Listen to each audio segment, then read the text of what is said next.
Today on Stretch Your Kitchen, shop till you drop.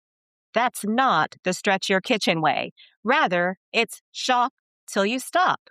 I'm going to share some ideas that will revolutionize the way you shop in order to stretch your grocery dollars, minimize food waste, and serve up delicious meals for you and your family. Great meals don't start in the grocery store. They start in your own kitchen. I'm Erica, and I'm on a mission to prove that thoughtful cooking isn't about buying more, but about using better. Welcome to Stretch Your Kitchen.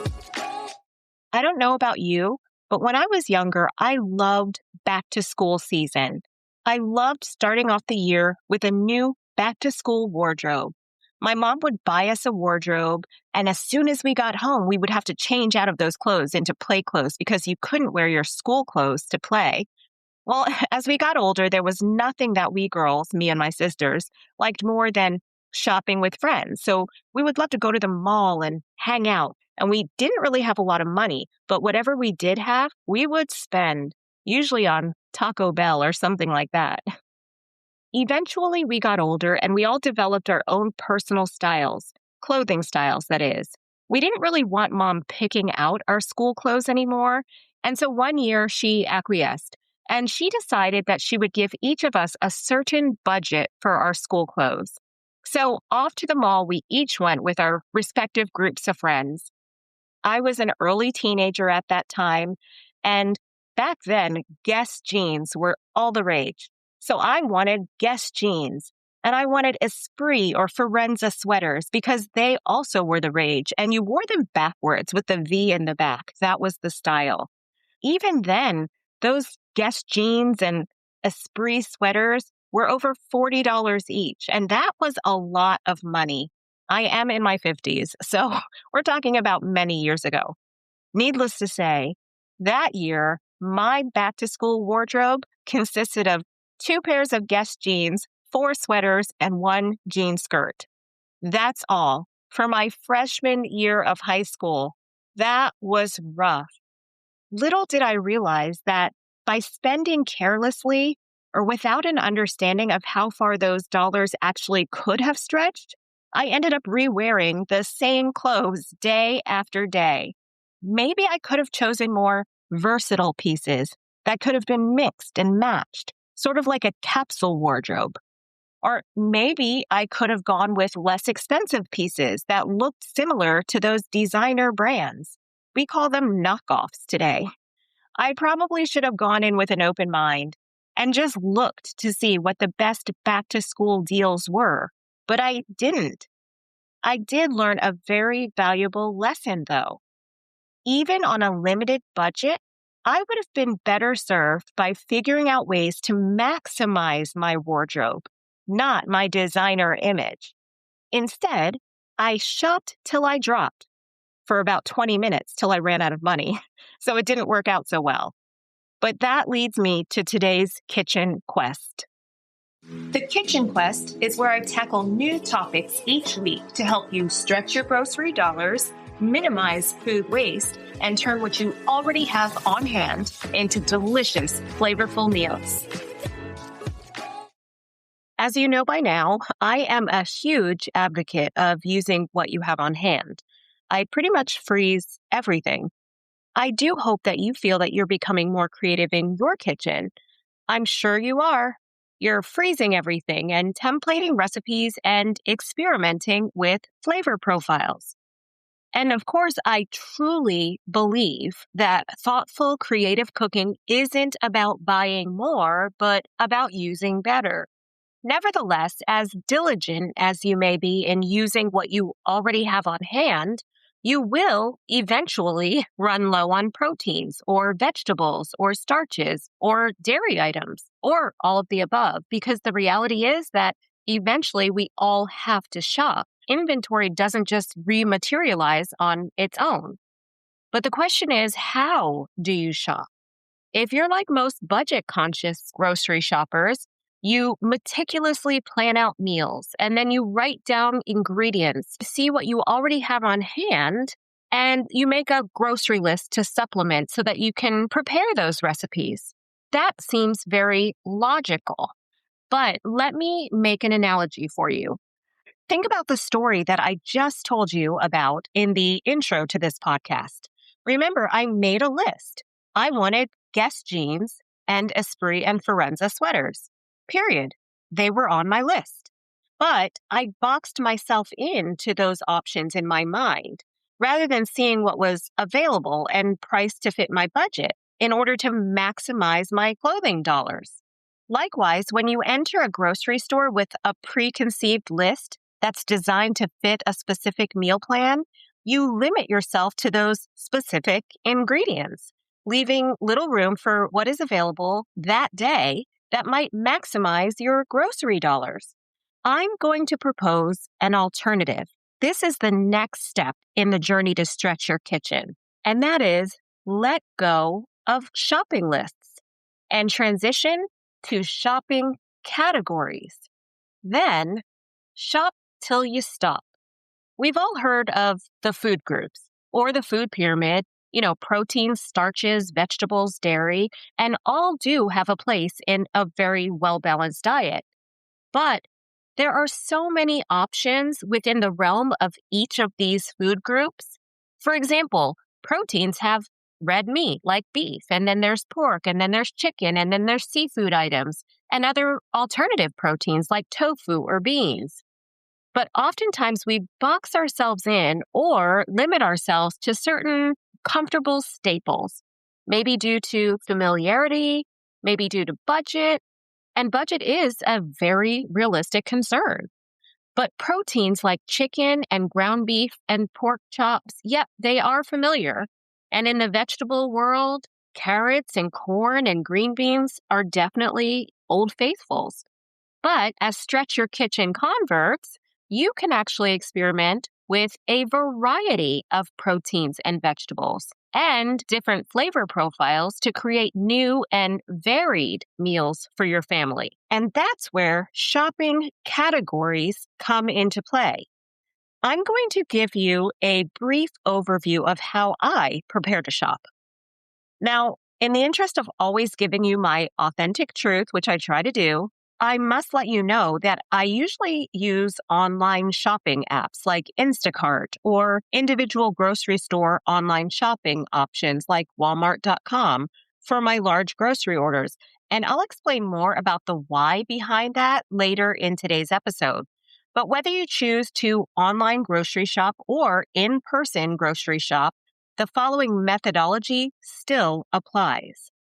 First, I almost always shop every other week, not every week, as a lot of people are prone to do. And there are multiple reasons for this. First of all, it's just a matter of time. I like to save time. I don't want to make additional trips if I don't need to. Second, I do buy in larger quantities often, or in other words, buy in bulk, which saves money. And third, it's kind of less perusing the aisles, which equals less impulse shopping, especially if you have children in tow. It's always difficult to escape the store without a few extra items thrown into the cart. So as I'm preparing to grocery shop, the first thing I do is I make a list of categories: proteins, starches, vegetables, and dairy. Now, I do further divide the protein into seafood, poultry, pork, red meat, and alternative proteins. Next, I decide how many, not what, just how many. Maybe I need 3 proteins to round out my freezer. And of course, in the vegetable category, I'm probably needing a week's worth of fresh vegetables. All I need to know is how many. Then I shop. Not shop till I draw, rather shop till I stop. I stop when I've reached that how many that I determine that I need. When I shop, I head to the produce aisle, either online or in the actual grocery store, and I look for perhaps 4 or 5 fresh vegetables. I don't think about what I'm going to prepare with them. Rather, I look at how fresh they look. What quantity am I getting? And for what price? If you've been freezing vegetables, you probably have an array on hand in your freezer. I always have frozen vegetables in my freezer, either from my previous fresh produce items or frozen items that I've bought in the past. But I do like to purchase fresh produce to round out my own fresh supply. In general, I can figure on getting about 2 meals out of each fresh vegetable I purchase. Therefore, 4 to 5 fresh vegetables will provide 8 to 10 meals. Plus, there will most likely be frozen leftovers to incorporate into additional meals like soups and stews. So 4 to 5 fresh vegetables might work for me for 2 weeks until I return to the grocery store. So yes, I look at all the vegetables. I look for what is fresh, what is current, what's in season. And then I look at what's on sale. What has the largest quantity for the lowest price? And I add it to the cart. Once I've reached my 4 to 5 fresh vegetables, I stop. As a note, I do always keep carrots, celery, onions, and potatoes on hand. So if I need those, I add those to the cart as well. I don't count them towards my other 4 to 5 fresh vegetables because one or all of those, carrots, celery, onions, and potatoes, are pretty much added to most dishes. They're kind of vegetable staples. So I've hit my 4 to 5 fresh vegetables that I know will provide me with 8 to 10 meals, and I move on. Next, I peruse the protein aisle. Again, how many do I need? I've already looked in my freezer cache, and I determined how many I needed to supplement the proteins that I have on hand. My goal is obviously to have enough on hand for 2 to 3 weeks. Yes, I actually sometimes stretch my grocery trips to 3 weeks or even longer. And that's because I have built up my inventory by wasting nothing and freezing everything. Believe me, you're going to see how quickly that occurs for you. So as I'm perusing these proteins, again, I'm looking for the lowest price or the best deal in each category. Perhaps I've determined that I needed 2 red meats, 2 chickens, and 3 porks and 2 seafoods. So as I'm looking at the red meat, I do know theoretically that ground beef is one of the least expensive options as far as red meat is concerned. But is it the best deal? Keep in mind that the lowest price isn't always the best deal. I have to be thinking about how I can use what I purchase. For example, 1 large beef chuck roast will probably yield more meals for me, more red meat meals, than 3 pounds of ground beef. Both come out to roughly the same price. 3 pounds of ground beef is roughly equal to 1 large beef chuck roast. But I can make multiple meals out of a chuck roast. One night, I might roast that and have a delicious roast with mashed potatoes and corn. Another night, I'll take some of that leftover roast and turn it into tacos by adding seasonings and spices. Another night, leftover roast might become a beef stroganoff. And then, of course, I'll always have a beautiful broth left over for a nice vegetable beef soup. In addition to what I can prepare from that one roast, each meal I create will most likely have some leftovers to freeze. Leftover beef stroganoff or leftover vegetable beef soup, thereby growing my kitchen inventory and allowing me to continue to use what I already have on hand for weeks to come. Likewise, 1 large pork roast can be stretched across multiple recipes. In the pork category, I did learn a really great hack that I want to share with you. I actually learned this from my mother. As one of the how many I need in the pork category, I like to add a small ham. That ham is unsliced, but it's fully cooked. Do you know that that unsliced ham can be used so many ways? I can slice thin slices for breakfast or lunch sandwiches. I can cube some for scalloped potatoes and ham. I can slice and grill some for a smoky ham steak with a pineapple salsa. And one small ham, unsliced, seems to last forever. And it is so much less expensive than purchasing lunch meats and other proteins. What about a whole chicken versus chicken pieces? Both have their value in creative cooking. But I actually have dedicated a future episode of Stretch Your Kitchen to how to make the most of one roaster chicken. You would be surprised at how far one roaster chicken can go. The whole idea, getting back to it, is to add how many protein items you determined in each category to your cart. And in doing so, you'll be restocking your home inventory with the best quantity at the best price. Remember, the best price is not always the best deal. Perhaps you, as so many people do, avoid adding seafood to your grocery cart. After all, it is extremely expensive. And while fresh seafood might or might not be in your budget, there are several inexpensive fish that are versatile and take on amazing flavor. Think tilapia or swai. If you've never tried swai, I highly recommend it. It's a very mild freshwater whitefish, and it's actually a relative of catfish, but it doesn't taste anything like catfish. I honestly really do not like catfish, but I love swai. It is so buttery and delicate, and it truly takes on the flavor of whatever ingredients you're using.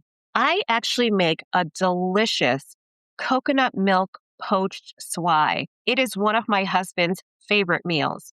And swai is so inexpensive. And then when I make that coconut milk poached swai, the leftover poaching liquid, the coconut milk with essence of lime and ginger, it actually can become the base of a sweet and spicy Thai coconut curry. I waste nothing. I use everything.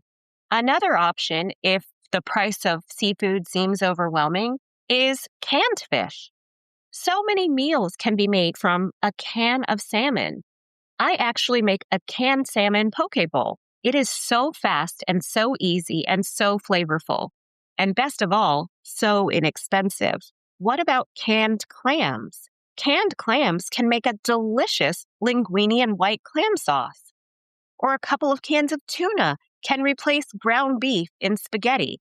Spaghetti and tuna is actually a real thing in southern regions of Italy like Puglia and Sicily, and it's made with just 3 simple ingredients.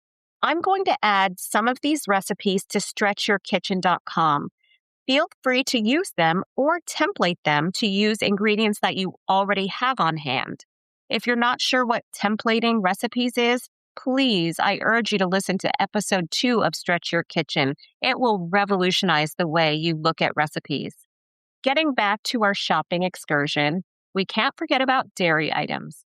Dairy items that I believe you should always have on hand include milk and eggs and cheese. Each time I shop, I generally purchase 2 cheeses. One can be used for sandwiches, and one can be used for cooking. Remember, cheeses can easily be frozen, so I can buy 2 cheeses at this stage because I always have small portions of cheese that I have previously frozen. I can pull them out to supplement my store-bought cheese any night of the week. And then eggs. Eggs are essential. Episode 6 of Stretch Your Kitchen, oh my goodness, I can't wait till you hear it. It dives into my love of eggs more deeply. I truly believe that eggs need to be in everyone's home inventory. When you're shopping for dairy items, the principle remains the same. You are looking for the best deal, and then you buy that how many that you determined you need. As far as starches go, it's good to have a large loaf of bread on hand, or you can make bread yourself, and I can't wait to talk about that more in the future. A few simple, versatile pastas can be added to your cart, and of course, rice. Those are a few staples that are great to have on hand all the time. There are definitely alternative grains that we can talk about in the future, but for this episode, just think about your how many and then add them to the cart. Snack foods. Well, your mileage may vary. I am not a snacker. I don't really enjoy snacking, but if you are, consider how many snacks you might need and then look for the best deal. Getting back to the idea that I tend to be an online shopper, this same strategy applies if you are shopping online. You just look for the best deals in each category. And sometimes it's even easier because the best deals tend to be pulled up first, or the prices tend to be highlighted in red if there's a particular sale going on. And I love shopping online because I have the added bonus of saving time and shopping from the comfort of my own home. And I don't make impulse purchases. That's it. That's how I shop. I shop till I stop. I can't wait to see if you try this method for yourself. Shop till you stop. Stop making lists and sticking to them. Shop till you stop. Stop buying the best price and instead look for the best deal. Shop till you stop. Stop when you reach your how many. Shop till you stop. Stop unknowingly wasting valuable grocery dollars and start to stretch your kitchen. Your newfound creativity in the kitchen, using recipe templates and flavor profiles and all the ideas on all the episodes to come. This creativity will allow you to make amazing meals with any protein or any vegetable or any starch that you have on hand. And you will build confidence as you continue to see that thoughtful cooking isn't about what you buy, but about how you use. In a future episode of Stretch Your Kitchen, I'll address more fully how to restock your pantry and other non-perishable items. But for now, just shop till you stop. You will immediately see the value in searching for the best deals, not based on what you've planned, but how many you need. And now it's time for this week's culinary concern. The weekly culinary concern allows me the opportunity to answer your questions and share more ways to help you stretch your kitchen. If you're feeling inspired, don't forget to subscribe to this podcast. Visit stretchyourkitchen.com and please follow me on Facebook and Instagram at Stretch Your Kitchen for more tips, tools, and helpful takeaways to minimize waste and maximize flavor. Here's a culinary concern that you might have. Question: if I switch to shopping every 2 weeks, how do I handle my fresh fruits and vegetables? Won't they go bad? Well, there are several considerations here. Here in Hawaii, there are lots of fresh vegetables, but they are very expensive. We do have some great farmers markets, and I do love to support local, and they're often less expensive than grocery stores. Obviously, one option is that we buy more than we need and we freeze them before they go bad. Remember episode 1, Stretch Your Kitchen. Another option is to just buy additional frozen vegetables. I don't know if you know this, but frozen vegetables are often just as nutritious and sometimes even more so than fresh market vegetables because they are flash frozen at their peak ripeness, which preserves their vitamins. While fresh produce often loses nutrients over time due to the transport and the storage of those fresh produce items. Frozen vegetables also offer better convenience and cost and less waste, though fresh is superior for certain textures, like if you want to have a salad, you don't want to use frozen vegetables. But frozen does excel for cooking and for out-of-season needs. Again, we don't have to think about what's fresh and in season. We can think about what's the best deal. So I've given you some options, which is to buy fresh vegetables and then plan to freeze before they go bad, buy frozen vegetables. Another option is that you could cook some of your fresh vegetables and keep them in the refrigerator. They will last for multiple days. Shop till you stop is the theme of this episode. So here's one more stop for you to think about. If your budget permits, there's nothing wrong with making one quick stop between grocery trips for additional milk, fresh fruits, and fresh vegetables if needed. Just ask yourself, how many do I need? And then look for the best deals. Don't buy anything else on this trip, just milk, fresh fruit, and fresh vegetables. That's all, nothing else, because you're going to use what you already have on hand to stretch your kitchen. I can't wait to answer some of your culinary concerns. But for now, let's move on to this week's Triple T Takeaway. Each week, I'll leave you with my Triple T takeaway. That's tips, tools, or tasks to begin implementing the Stretch Your Kitchen lifestyle. These simple takeaways prove that thoughtful cooking isn't about buying more, but about using better. Today's Triple T takeaway is all about variety. You know, we all like variety in our diet, and we can achieve that.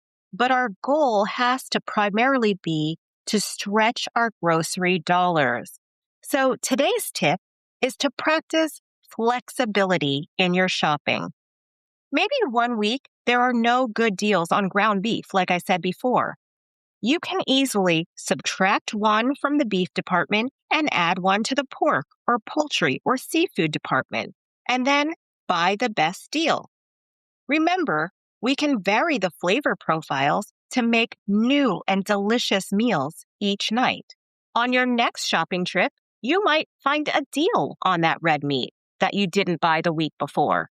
You can simply add one from your pork column to the red meat column that week and purchase the deal. See how that works? It's being flexible. It's not what, but how many. How many proteins do I need to purchase? And remember that the best deal is not always the cheapest price. Maybe look for larger cuts that can be used in multiple meals, like large pork roasts or large beef roasts. They're perfect also for slow cookers or Instant Pots, not only saving you money, but time as well. I'm also going to add a free download onto stretchyourkitchen.com. It's a guide to grocery shopping the Stretch Your Kitchen way. That's shop till you stop. If you shop till you stop, you will quickly see the benefits as you stretch your grocery dollars and create a variety of flavorful meals for you and your family. That's all for this episode of Stretch Your Kitchen. Next week, I'm going to share with you how pride in your pantry equals money in your pocket. Don't miss out as we further explore simple ways to stretch your kitchen. Thank you for listening to Stretch Your Kitchen. If you enjoyed this episode or feel that it would be useful to someone else, please leave a review on Podchaser and follow me on Facebook or Instagram at Stretch Your Kitchen. And remember, thoughtful cooking isn't about buying more, but about using better.